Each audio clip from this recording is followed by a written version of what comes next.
설 연휴 잘 보내고 계십니까? 건강하시고 행복하시기 바랍니다. 무엇보다도 평범함과 일상의 행복에 감사하시기를 바랍니다. 오늘은 성화에 대해서 말씀드리겠는데 먼저 성경 한 구절 보겠습니다. 로마서 6장 11절로 14절입니다. 로마서 6장 11절로 14절. 이와 같이 너희도 너희 자신을 죄에 대하여는 죽은 자요 그리스도 예수 안에서 하나님께 대하여는 살아있는 자로 여길지어다. 그러므로 너희는 죄가 너희 죽을 몸을 지배하지 못하게 하여 몸의 사욕에 순종하지 말고, 또한 너희 지체를 불의의 무기로 죄에게 내주지 말고, 오직 너희 자신을 죽은 자 가운데서 다시 살아난 자 같이 하나님께 드리며 너희 지체를 의의 무기로 하나님께 드리라. 죄가 너희를 주장하지 못하리니 이는 너희가 법 아래 있지 아니하고 은혜 아래 있음이라. 아멘. 우리는 지금 구원론을 공부하고 있습니다. 선택에 대해서 말씀을 드렸고 소명, 중생, 회심, 칭의, 입양까지 말씀을 드렸어요. 양자까지죠. 오늘은 성화에 대해서 말씀을 드리도록 하겠습니다.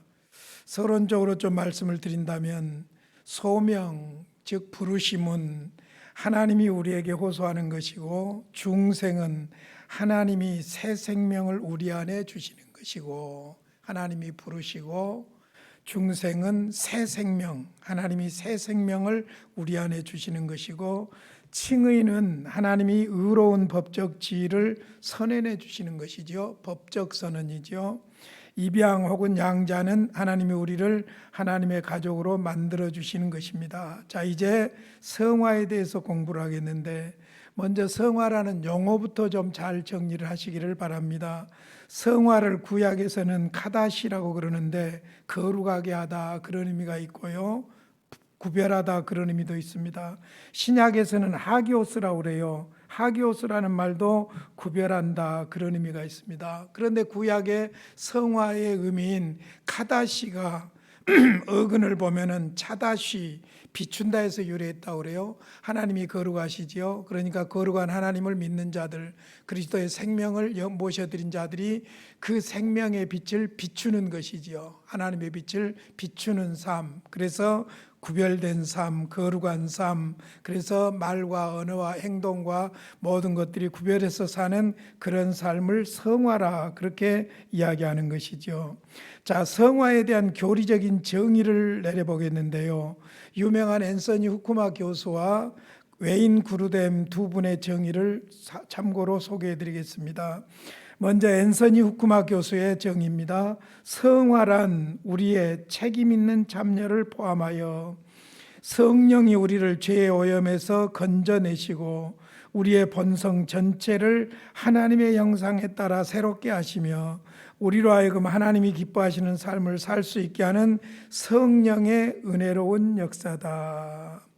여기서 중요한 말이 성화란 우리의 책임 있는 참여를 포함한다. 우리의 책임 있는 참여, 우리가 협력하는 것이죠. 참여를 포함한다는 말과 그 다음에 성령의 역사예요. 성령의 역사로 말미암아 마지막 부분, 우리로 하여금 하나님이 기뻐하시는 삶을 살 수 있게 하는 성령의 은혜로운 역사다. 그러니까 하나님의 역사이면서 우리가 그 하나님의 역사에 순종함으로 이루어지는 것이죠. 그래서 성화란 우리의 책임 있는 참여, 그리고 우리로 하여금 하나님이 기뻐하시는 삶을 살 수 있게 하는 성령의 은혜로운 역사다. 앤서니 후쿠마 교수는 그렇게 정의하고 있습니다. 그 다음에 이제 웨인 구르뎀은 더 간단하게 이야기하고 있는데, 하나님과 인간의 서로 협력하는 점진적 사역으로, 자, 여기서 하나님과 인간의 서로 협력하는 점진적인 사역으로 점점 더 죄에서 멀어지는 삶과 실제 삶 속에서 더욱 그리스도를 닮는 삶을 사는 것을 뜻한다. 하나님과 인간의 협력하는 사역이다. 그리스도를 닮는 삶을 성화라고 한다. 그렇게 정리해 볼 수가 있습니다. 자, 이제 칭의와 성화의 차이점을 한번 말씀드리도록 하겠습니다.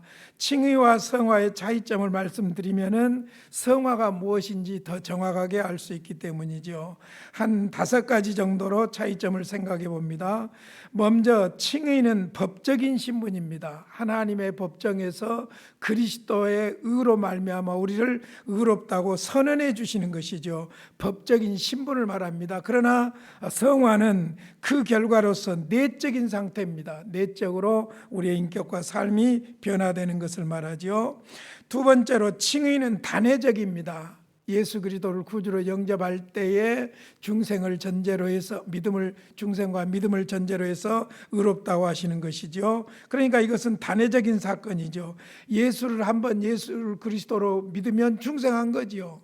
예를 들어서 세례 한번 받았으면 되는 것이지, 아이고 내가 믿음이 없는 것 같으니까 또 세례 받아야 되겠다, 그건 잘못된 것이죠. 중생은 칭의와 함께 단회적인 사건이고, 성화는 삶 속에서 계속되는 거예요. 그래서 성령의 사역이라고 그랬고, 그래서 외인 구루됨은 점진적인 사역이라고 그랬어요. 그러니까 칭의가 단회적이라면은 성화는 계속해서 발전해가는 삶의 연속이다.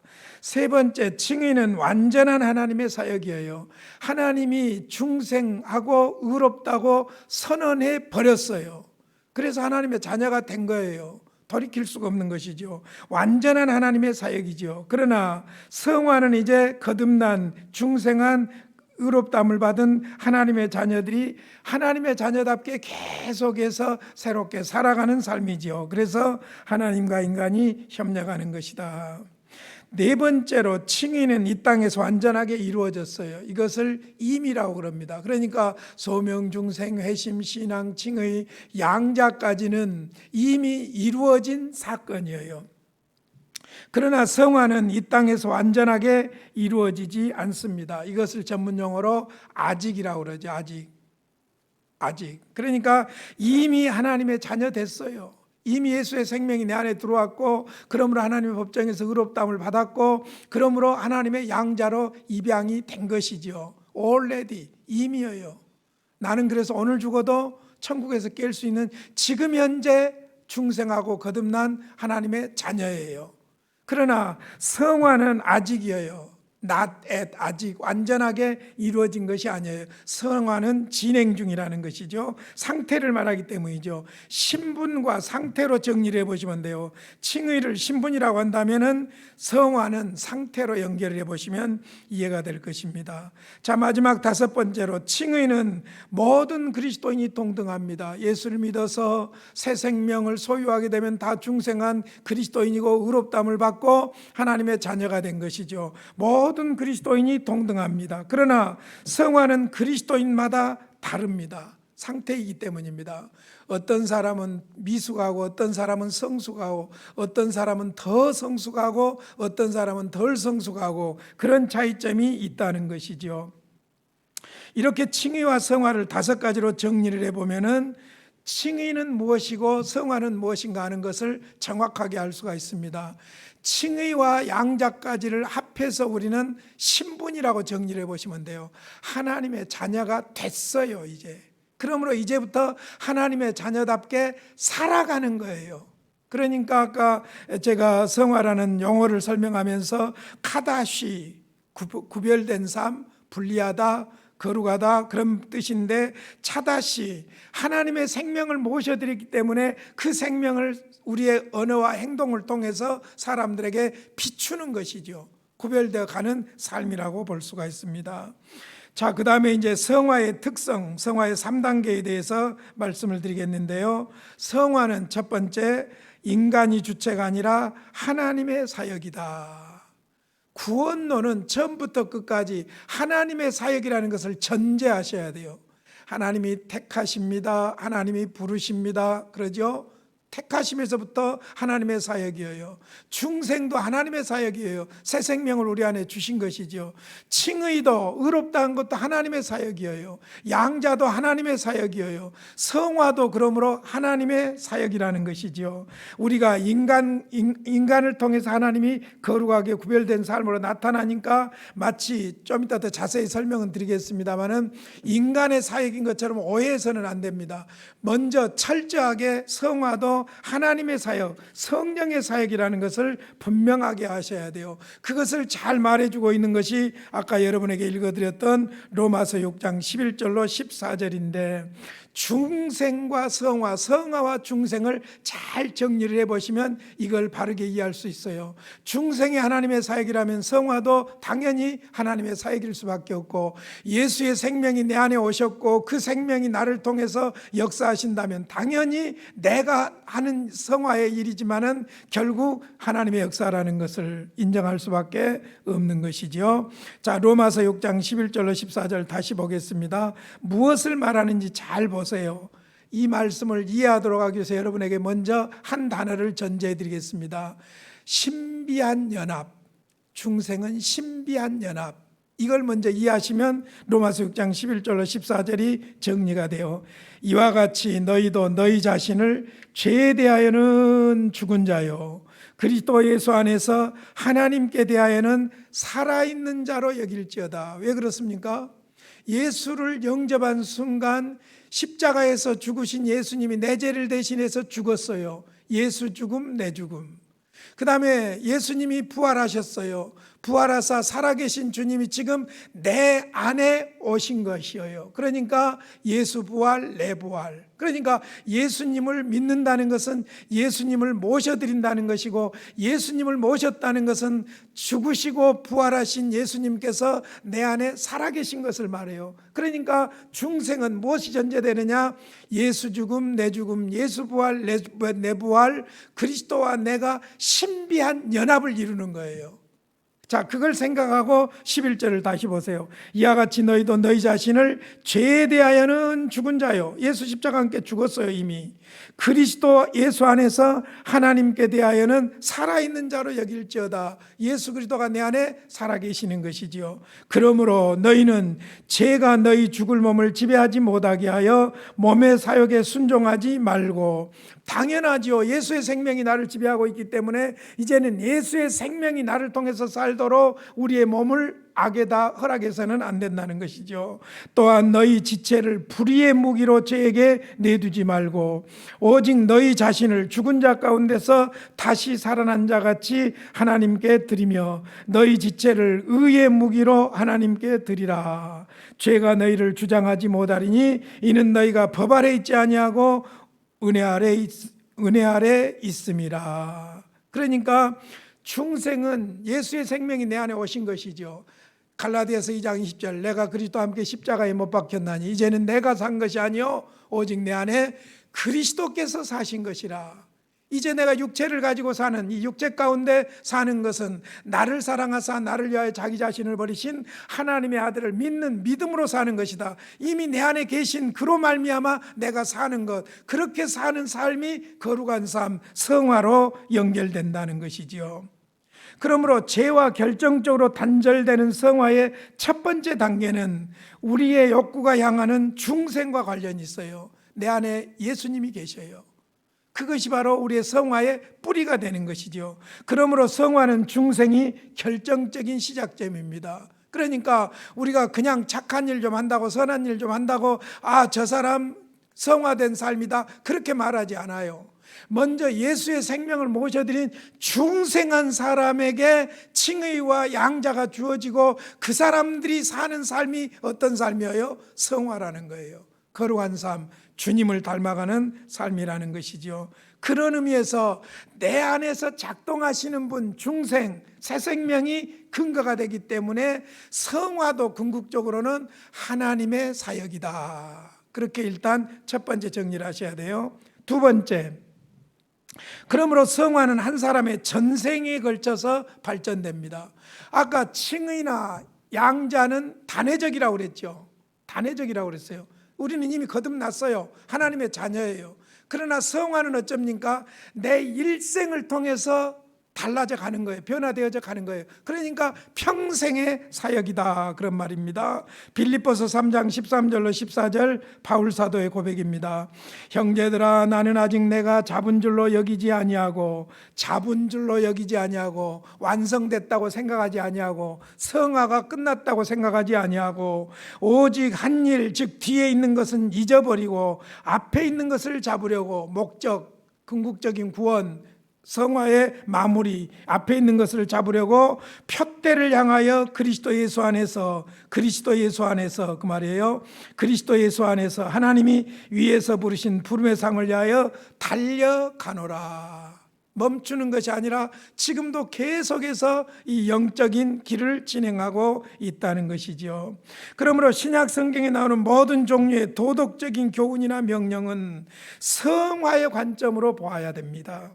이유는 그 교훈들이 그리스도인의 삶 속에서 성화를 고취시키는 구절들이기 때문에 그렇습니다. 그러니까 우리는 거룩이라는, 성화라는 관점에서는 완성된 사람들이 아니다. 사실요, 하나님의 자녀라는 신분도 거룩한 신분이에요. 그러니까 거룩이라는 신분 측면에서는 거룩이 이루어진 거예요.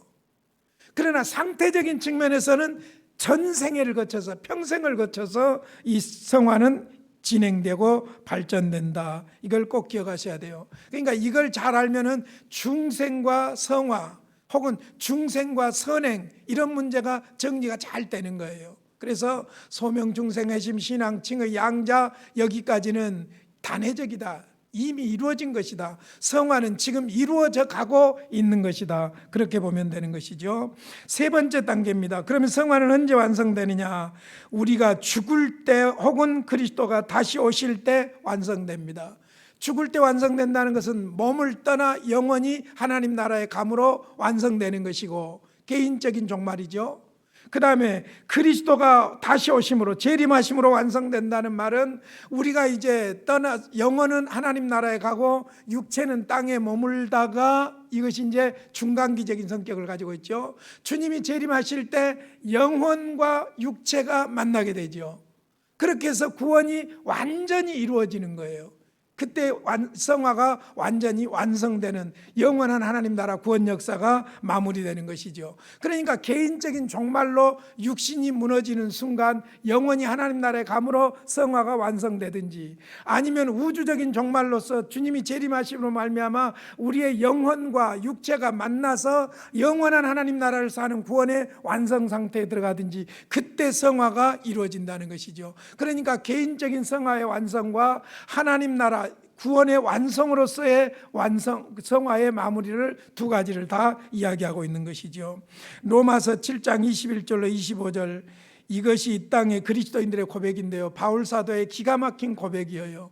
구원은 받았다니까요, 하나님의 자녀라니까요.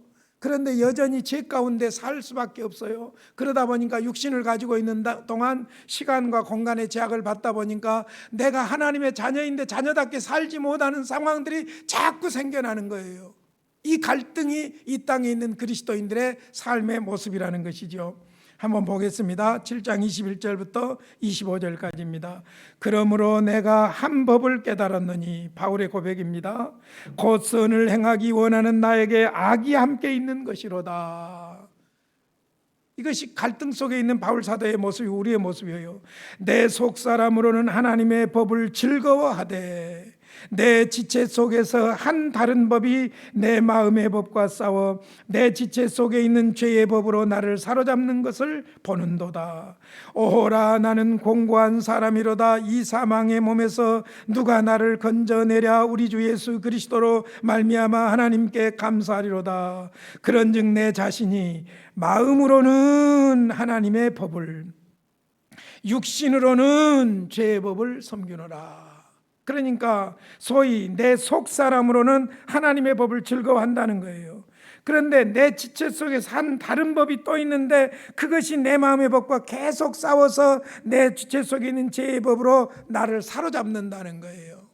그러니까 거듭난 그리스도인으로서는 하나님의 법을 추구하고 사모하고 그렇게 살려고 하지만은 육신을 가지고 있다 보니까 이 육신으로 말미암아 우리가 죄에게 사로잡힐 때가 늘 있다는 거예요.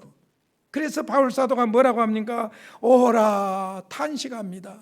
나는 곤고한 사람이로다. 곤고한 사람이란 말이 무슨 의미일까? 제가 오늘 아침에 일일이 찾아봤어요. 여기에 탈라이포로스, 곤고하다 이 말이 탈라이포로스라는 말인데 비참하다, 비열하다 그런 의미도 있고요. 영어로는 wretched, 그 다음에 절망적이다, miserable, 그 다음에 공궁에 처해 있다 혹은 고민하고 있다, distressed, 이런 의미가 있어요. 그러니까 절망적이고 낙심하고 있고 고민하고 있고 공궁에 처해 있고 비참한 자기의 모습. 내가 이렇게 살아서는 안 된다고 하는데 그렇게 살 때가 있다는 거예요. 내가 이렇게 살아야 된다고 마음은 그렇게 하는데 그렇게 살지 못할 때가 있다는 거예요. 이것이 육신을 가지고 있는 이 땅의 그리스도인들의 모습이에요. 웃기지들 마세요. 그래서 완전주의가 잘못되었다는 이야기예요. 거기에 이제 계시록 21장 27절이나 고린도후서 7장 1절은 우리가 죽음으로 하나님 나라에서 영원한 하나님의 영광을 누리는 것을 설명하고 있는데요. 로마서 7장 21절로 25절에 바울 사도의 갈등과 고민 속에 우리의 모든 모습이 다 드러나 있고 그 갈등이 우리의 갈등이고 이 땅에서 성화를 추구하는 그리스도인의 삶의 모습인 것이지요. 그러므로 퍼펙티니즘, 완벽주의, 완전주의죠. 완전주의는 그리스도인은 죄가 없고 이 땅에서 죄 없는 완전한 상태로 살 수 있다고 주장합니다. 이게 완전주의자들이에요. 그리스도인은 죄가 없다. 이 땅에서 죄 없는 완전한 상태로 살 수 있다. 그리스도인다운 삶을 요구하는 구절들을 오해하고 있기 때문에 그렇습니다. 그러나 성화는 이 땅의 삶 속에서 절대로 완성되지 않습니다. 그리스도인은 죄가 없고 이 땅에서 죄 없는 완전한 상태로 살 수 있다고 말하는데 그게 아니고 그리스도인은 신분적으로 죄 문제가 해결된 사람들이에요. 내가 죄가 없어서가 아니라 누가 해결해 주신 것이죠? 예수님이 십자가에서 해결해 주신 거예요. 그러니까 신분적으로 죄가 없는 거예요. 신분적으로 죄 문제가 해결된 거예요. 그러나 상태적으로는 완전주의자가 아니라는 거예요. 이것은 다 어디서 온 거냐면은 중생과 칭의와 성화를 잘 구별하지 못한 데서 이런 문제가 생겼다고 보는 것입니다. 그러므로 중생과 성화 이 부분들을 잘 이해해야 될 줄로 믿습니다. 자, 그래서 우리가 세 가지로 말씀을 드렸어요. 여러분들에게 세 가지로 말씀을 드렸는데 성화의 3단계입니다. 성화의 3단계. 첫째는 뭐라고 그랬죠? 성화는 하나님의 주권적인 사역이다. 주권적인 사역이다. 그 다음에 두 번째로 성화는 한 사람의 전생에 걸쳐서 발전된다. 그 다음에 세 번째로 성화는 우리가 죽을 때 혹은 그리스도가 다시 오실 때 그때에 완성된다. 그렇게 말씀을 드렸습니다. 그러므로 성화에 대해서 완전주의를 우리가 배격해야 될 것입니다. 자, 그 다음에 이제 하나님과 인간이 성화의 과정에서 어떤 역할을 하는가 하는 문제예요. 외관상으로 협력합니다. 협력할 수밖에 없는 것이 협력하게 보이는 것이죠. 하나님과 인간의 역할이 동등하다는 의미가 아닙니다. 하나님과 인간이 성화의 과정에서 협력한다고 하니까 하나님과 인간의 역할이 동등하다는 그런 의미는 아니라는 것이지요. 하나님께서 그의 사역을 이루어감에 있어서 우리와 같이 협력하고자 우리를 부르고 계시고 우리 안에서 역사하고 계신다는 말씀이고 우리는 거듭난 그리스도인은 거기에 늘 응답한다는 말이죠. 자, 그래서 몇 가지로 말씀드리겠습니다. 첫째, 성화도 궁극적으로 하나님의 사역입니다. 그러므로 하나님이 이루어 가십니다. 거룩한 그리스도인들 안에서 성령께서 역사하시는 것이죠. 데살로니가전서 5장 23절 24절 보겠습니다. 평강의 하나님이 친히 너희를 온전히 거룩하게 하시고 또 너희의 온 영과 혼과 몸이 우리 주 예수 그리스도께서 강림하실 때에 흠없게 보존되기를 원하노라. 너희를 부르시는 이는 미쁘시니 그가 또한 이루시리라. 우리 안에 계신 그분이 이루실 것이라는 것입니다. 히브리서 12장 5절과 6절에 보면은 그러므로 거듭난 그리스도인들에게 사랑의 징계도 있다는 거예요. 하나의 훈련이죠. 또 아들들에게 권하는 것 같이 너희에게 권면하신 말씀도 잊었도다. 일러스되 내 아들아 주의 징계하심을 경히 여기지 말며 그에게 꾸지람을 받을 때에 낙심하지 말라. 주께서 그 사랑하시는 자를 징계하시고 그가 받아들이시는 아들마다 채찍질하심이라 하셨으니, 여러분 잘 아시는 대로 진실로 거듭난 그리스도인들, 그리고 성화가 점점점 깊어지고 더 성숙한 그리스도인들은 조그만 죄에도 고통스럽습니다. 조그만 죄에도 고통스러워요. 그래서 무슨 일을 당해도 이것이 하나님이 나에게 주신 징계가 아닌가 그렇게 받아들입니다. 그러나 그렇지 않는 사람들은 어떻습니까? 무슨 잘못이 와도 내가 하나님 앞에 뭘 잘못했어 이런 식이 되지요. 그게 아니죠. 영적으로 예민하게 성화되고 있는 사람들은 하나하나 우리의 삶 속에서 징계까지도 훈련으로 받아들인다는 것이죠. 빌립보서 2장 13절 아주 중요한 말씀입니다. 너희 안에서 행하시는 이는 하나님이시니 자기의 기쁘신 뜻을 위하여 너희에게 소원을 두고 행하게 하신다. 그 다음에 베드로전서 1장 2절 성령이 거룩하게 하신다는 말씀입니다.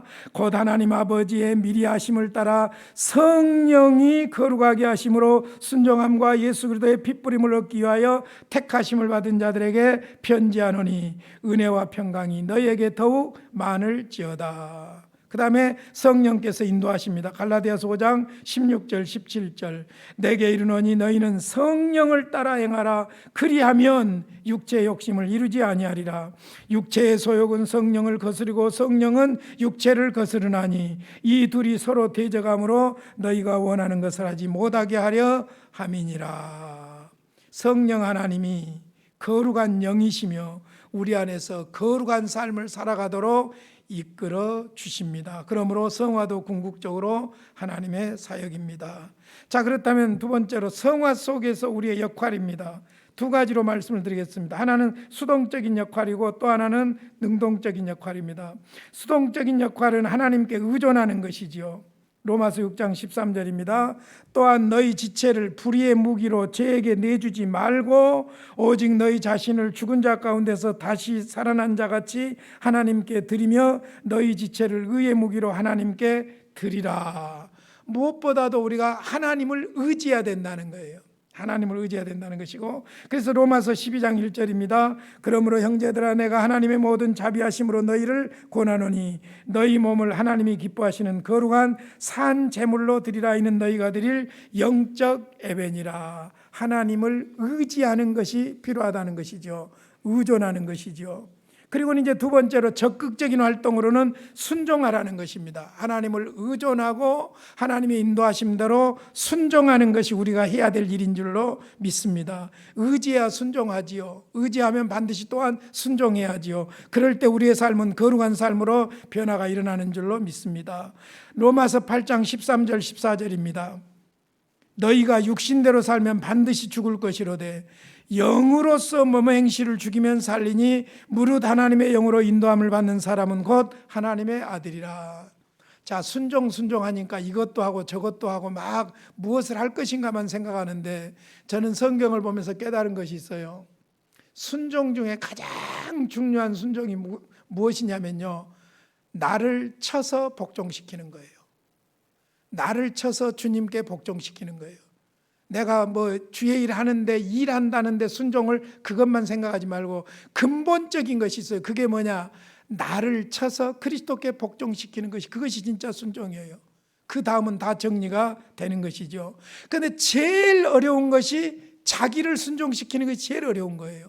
나를 쳐서 그리스도께 복종시키는 것이 제일 어려운 것이죠. 적극적으로 그러므로 우리는 순종하기 위해서 먼저 나를 순종시켜야 될 줄로 믿습니다. 베드로후서 1장 5절로 7절입니다.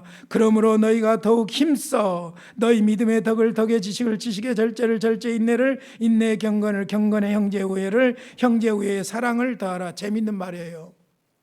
이것이 완전주의자들을 완전히 뒤엎는 말씀이기도 하죠. 우리가 예수를 믿어 하나님의 자녀가 됐다니까요. 믿음이 전제되어서 의롭다함을 받았고 양자도 된 거예요. 그러나 더욱 힘쓰라고 그랬어요. 믿음에다가 더욱 힘쓰라고 그랬어요. 믿음의 덕을 덕의 지식을, 지식의 절제를, 절제 인내를, 인내의 경건을, 경건의 형제우애를, 형제우애의 사랑을 더하라. 계속해서 힘쓰고 노력하고 순종해야 된다는 거예요. 왜 그래야 되는가? 그 부분은 조금 이따 말씀드리도록 하겠습니다. 히브리서 12장 14절 모든 사람과 더불어 화평함과 거룩함을 따르라. 이것이 없이는 아무도 주를 보지 못하리라. 우리 그리스도인들이 아주 중요하게 여겨야 될 성화의 덕목 중에 중요한 것이 뭐냐? 화평이에요. 화평이에요. 어디로 가든지 그리스도의 이름으로 화평하는 자들이 돼야 되고 거룩함을 추구해야 돼요. 심지어 이것이 없으면 하나님 주를 보지 못한다고 말씀하고 있습니다. 그래서 성화에서 가장 우리가 몸부림쳐야 될 덕목이 사실 무엇이냐면 화평이에요. 화평. 서로의 관계죠. 하나님과의 관계고 서로의 관계지요. 적극적인 순종이야말로 성화를 위한 하나님의 뜻인 줄로 믿습니다. 그러니까 하나님을 의존하고, 그러죠. 수동적이요. 의존하고, 그 다음에 적극적으로 그 의존한 대로 하나님의 말씀대로 순종하고, 그럴 때 우리의 언어와 우리의 생활이 점점 거룩하게 구별된 성화의 삶, 그리스도를 닮아가는 삶이 될 줄로 믿습니다. 그런데 문제는 성화에는 지름길이 없어요. 왕도가 없어요. 지속적인, 이 말이 중요한 말이에요. 지속적인. 자, 이 부분은 여러분들이 우리 교회 홈페이지에 성경을 좀 참고하십시오만은 지속적으로 성경을 읽고 묵상하고, 지속적으로 기도하고, 지속적으로 예배드리고, 지속적으로 증인이 되고, 지속적으로 성도와 교제하고, 지속적으로 자기를 부인하고 통제하고. 여러분 예수 한 10년 정도 믿으면은 성경 읽기 묵상하기 끝나야 됩니까? 기도 좀 한 석 달 열흘 정도 열심히 빡세게 하고 나면 그 다음에는 기도 안 해야 됩니까? 뭔가 좀 우리가 신앙생활하면서 예배 좀 갈록 있게 드렸다 그러면은 그 다음부터는 예배 안 드려도 되는 겁니까? 아니에요.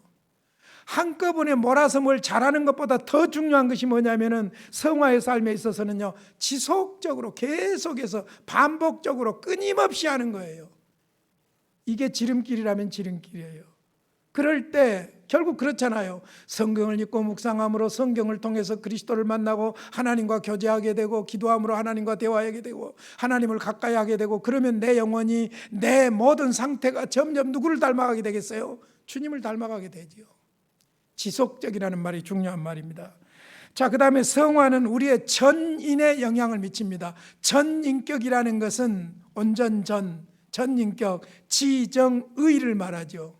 거기에다 영적인 것까지, 지정의, 지성에 영향을 미칩니다. 골로새서 1장 10절 주께 합당하게 행하여 범사에 기쁘게 하고 모든 선한 일에 열매를 맺게 하시며 하나님을 아는 것에 자라게 하시고. 지적인 요소예요. 하나님을 아는 것에 계속 자라가야 돼요. 그러니까 말씀을 통해서 계속해서 알아가는 것이죠. 그 다음에 감성입니다. 정, 요한일서 2장 15절 이 세상이나 세상에 있는 모든 것들을 사랑하지 말라. 누구든지 세상을 사랑하면 아버지의 사랑이 그 안에 있지 아니하나니. 무엇을 좋아하느냐, 무엇을 사랑하느냐, 이게 중요한 것인데 누구를 사랑합니까? 아버지를 사랑하고 그리스도를 좋아하고, 이것이 우리의 정적인 모습이죠. 의지입니다. 세 번째, 빌립보서 2장 13절 14절 너희 안에서 행하시는 이는 하나님이시니 자기의 기쁘신 뜻을 위하여 너희에게 소원을 두고 행하게 하시나니. 행한다, 의지지요. 내 안에 있는 성령께서, 내 안에 계신 주님께서 나로 하여금 이렇게 하기를 원해요. 간단해요. 여러분 잘 생각해 보세요. 내가 말씀을 따라 순종하고자 하는 어떤 의지가 있을 때 그렇게 살아갈 때 기쁩니까? 슬픕니까? 기쁘지요. 그렇게 하지 않을 때 어떻습니까? 괴롭지요. 힘들지요. 그래서 오라나는 공고한 사람이에요. 갈등이지요. 그 다음에 더 중요한 것, 전인적인 것은 토탈로 영적인 것이라고도 말할 수 있죠. 고린도후서 7장 1절 그런즉 사랑하는 자들아 이 약속을 가진 우리는 하나님을 두려워하는 가운데서 거룩함을 온전히 이루어 육과 영의 온갖 더러운 것에서 자신을 깨끗하게 하자. 자, 제가 성경을 좀 빨리 읽어서 죄송합니다. 시간이 없어서 좀 강조해야 될 부분이 있기 때문입니다. 바로 이 부분입니다. 선행의 필요성이에요. 선행의 필요성. 완전주의자들은 선행의 필요성을 완전히 무시하는 것이죠. 여러분, 우리의 행위로 구원받지 않습니다. 우리의 공로로 구원받지 않습니다. 오직 십자가에서 우리를 대신하여 죽으신 예수를 믿음으로 의롭다함을 받고 입양이 됩니다. 두말할 것 없습니다. 그러니까 선행을 무시하느냐? 아닙니다. 그러니까 더 선행을 하는데 어떤 선행이냐? 선행을 위한 선행이 아니라 우리 안에 계신 새 생명으로 이입된 중생한 사람들의 마땅한 삶의 결과로서 선행이 나타나는 거예요. 그러니까 여러분, 중생과 선행은 이것은 뗄 수 없는 부분이에요. 뗄 수 없는 부분, 같이 가는 거예요. 이 부분을 좀 강조하려고 빨리 왔습니다. 자, 선행의 필요성을 한 6가지 정도로 정리를 해드리겠습니다. 첫 번째, 선행은 그리스도와 신자의 연합의 필연적인 결과다. 제가 말씀드렸죠. 주님이 내 안에, 내가 주님 안에.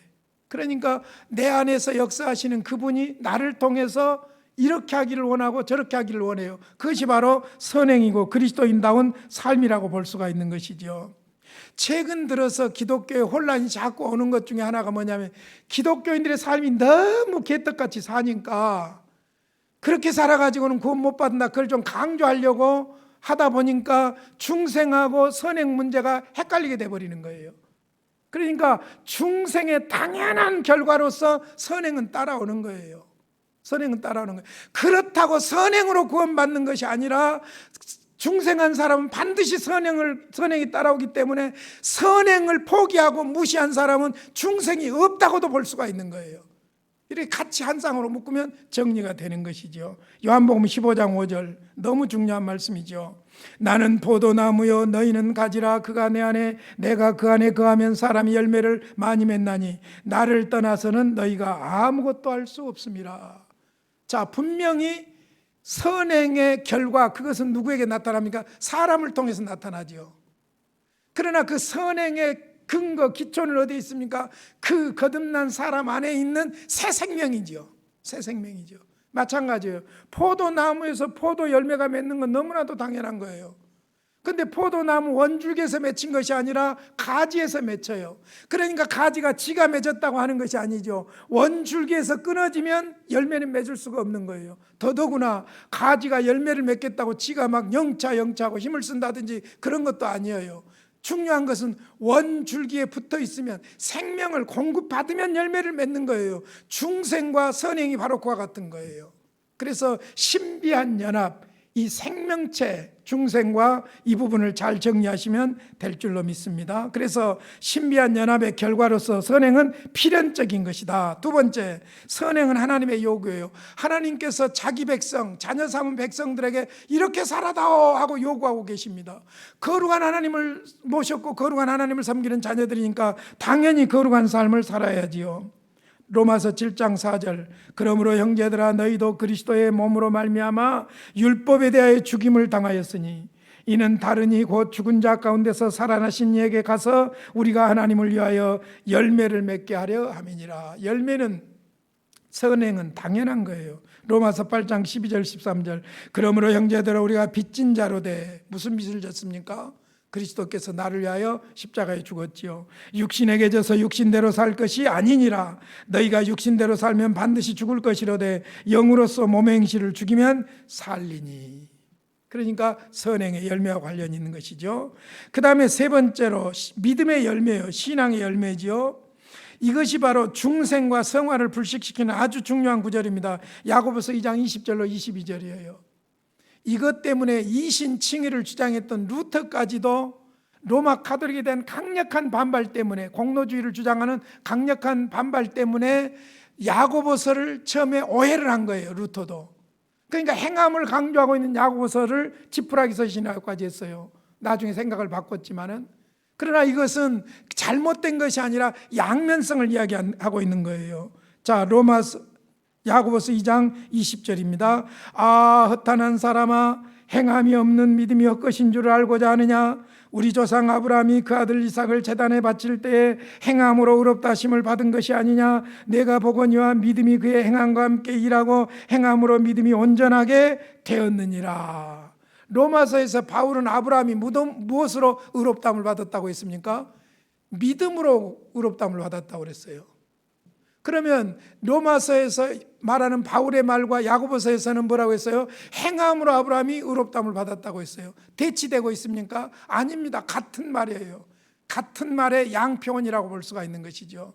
아브라함은 약속을 믿었어요. 믿음대로 살아가면서 넘어지기도 하고 일어나기도 했지만은 결국 어떻게 한 거예요? 말씀대로 행한 거예요. 순종한 거예요.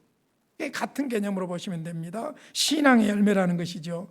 네 번째로는 감사의 표현입니다. 구원의 은혜에 대한 감사의 표현이 선행으로 당연히 나타나지요. 고린도전서 6장 19절로 20절, 너희 몸은 너희가 하나님께로부터 받은 바 너희 가운데 계신 성령의 전인 줄 알지 못하느냐. 이제는 주님을 모셨고 성령이 내 안에 계시죠. 너희는 너희 자신의 것이 아니라 값으로 산 것이 되었으니 그런즉 너희 몸으로 하나님께 영광을 돌리라. 당연히 하나님 영광을 위한 삶을 사는 것이지요. 자, 이제 또 한 가지 아주 중요한 부분입니다. 구원의 확신을 위해서도 필요합니다. 구원의 확신을 위해서도. 자, 베드로후서 1장 5절로 10절, 아까 제가 5절로 7절까지 소개해드렸어요. 너희가 더욱 힘써서 믿음의 덕, 덕의 지식, 지식의 절제, 절제의 인내, 인내의 경건, 경건의 형제 우애, 형제 우애의 사랑을 더하라. 더욱 힘써서 믿음 위에다, 이런 것들을 계속 노력하라는 것이죠. 자, 그럴 경우 이런 것이 너희에게 있어 흡족한즉, 자, 이 힘쓰고 예씀이 있으면 어떤 일이 벌어지냐면은 너희로 우리 주 예수 그리스도를 알기에 게으르지 않고 열매 없는 자가 되지 않게 하려니와. 이렇게 노력을 계속하면 어떻게 된다고요? 열매가 있게 된다 그 말이에요. 열매를 맺게 된다 그 말이에요. 그러니까 뭐라고 합니까? 그리스도를 알기에 게으르지 않고 열매 없는 자가 되지 않게 하기 위함이다. 그 말은 열매를 맺게 하기 위함이다. 첫 번째 열매. 그 다음에 두 번째, 이런 것, 이런 노력이 없으면 어떤 일이 벌어지느냐? 9절 말씀입니다. 이런 것이 없는 자는, 이런 노력과 예씀이 없는 자는 맹인이라 멀리 보지 못하고. 여기서 멀리는 미래의 멀리가 아니라 사실은 과거로 돌아가는 거예요. 멀리 보지 못하고 그의 옛죄가 깨끗하게 된 것을 잊었느니라. 무슨 말입니까? 그리스도께서 나를 구원해 주신 사실에서 희미해져 버린다는 거예요. 의심한다는 것이죠. 불신을 갖게 된다는 것이죠. 그러니까 우리가 더욱 그리스도인답게 성경 보고 예배하고 선행하고 노력하고 살아가면 살아갈수록 내가 받은 구원이 어떻게 된다는 거예요? 확실해진다는 거예요. 확실해진다는 거예요. 그런데 그렇지 않으면 어떤 일이 벌어집니까? 의심이 생긴다는 거예요. 구원의 사실에서 멀어진다는 거예요. 그래서 여러분 보세요. 예배 한 번 빠져, 두 번 빠져, 그러다가 큰일 날 것 같이 생각하다가 아무 일도 없어서 그 다음에도 계속해서 교회를 안 나와요. 자, 이 사람들은 스스로 말하기를 뭐라고 말합니까? 나 같은 사람이 구원 받았을는지 안 받았을는지도 모르지만은, 구원 받을지 안 받을지도 모르지만 그렇게 말해요. 그러나 계속해서 성화의 삶을 노력하고 있는 사람은 어쩝니까? 하나님 나라를 소망하고 열망하면서 사는데 이미 구원받은 하나님의 자녀라는 확신을 가지고 살아가는 거예요. 그러니까 여러분이 성화와 중생과 성화는 절대 혼돈할 필요가 없는, 성경을 정확하게 보시면 혼돈할 필요가 없는 것이지요. 그래서 10절에 뭐라고 합니까? 그러므로 형제들아 더욱 힘써 너희 부르심과 소명이죠. 택하심을, 하나님의 택하심을 굳게 하라. 너희가 이것을 행한즉 언제든지 실족하지 아니하리라. 의심하거나 무너지지 않는다. 그러니까 더욱 힘써야 된다는 것이죠. 마지막 여섯 번째, 하나님 영광을 위해서 필요합니다. 요한복음 15장 8절, 너희가 열매를 많이 맺으면 내 아버지께서 영광을 받을 것이요 너희는 내 제자가 되리라. 고린도전서 10장 31절로 33절, 잘 아시는 31절, 먹든지 마시든지 무엇을 하든지 다 하나님 영광을 위하여 살라 하는 말입니다. 여러분, 우리가 이 성화와 관련해서 소위 율법 폐기론 혹은 세대주의를 주의하시고요. 여러분, 시간이 없으니까 여기서 마쳐야 되니까 우리 교회 홈페이지에 들어오셔서 이 소위 율법 폐기론 세대주의를 주의해야 될 스트롱, 유명한 학자 스트롱의 이야기까지도 좀 참고해서 보시기를 바랍니다. 그리고 왜 순종해야 될 것인가, 순종의 동기도 제가 11가지로 쭉 수많은 성경 구절들을 찾아놨으니까 한번 참고하시기를 바랍니다. 말씀을 마치겠습니다. 요한복음 1장에 보면 예수님을 빛이라고 했습니다. 빛이 세상에 왔는데 사람들이 알아보지 못한다고 했습니다. 그런데 마태복음 5장 산상설교에서는 예수님이 뭐라고 말씀하셨냐면 너희는 세상의 빛이라고 했습니다. 무슨 말씀입니까? 중생은 빛이신 예수님을 모셔드린 사람들이고 빛이신 주님이 그 안에 있는 중생한 사람들은 당연히 그 빛을 어떻게 해요? 이 작은 나의 빛 비추게 할 때야 비추게 되지요. 너희는 세상의 빛이라는 거예요. 그러니까 태양은 자체적으로 빛을 발하는 면에서 예수님이 의의 태양이시라면은 다른 태양빛을 받아가지고 반사하지요. 우리는 그리스도의 빛을 세상에 반사시키는 빛들이다. 그것이 바로 성화예요. 성화. 그러니까 중생과 성화 이 부분이 명쾌하게 정리가 되므로 우리는 거듭난 그리스도인으로서 그리스도인답게 거룩한 삶을 늘 추구하면서 살아야 할 줄로 믿습니다. 할렐루야. 이 진리를 붙잡으면 그리스도인들은 분명히 어제와 오늘이 달라져야 돼요. 그런 변화가 있기를 주님의 이름으로 축원합니다. 고마우신 아버지 감사합니다. 하나님의 말씀을 제쳐두고 내 생각대로 철학대로 인간의 경험과 인정대로 믿으려고 하는 어리석음을 용서해 주시고 정확하게 말씀을 붙잡고 말씀의 원리를 따라서 순종하며 살게 해 주시옵소서. 예수님의 이름으로 기도하옵나이다. 아멘.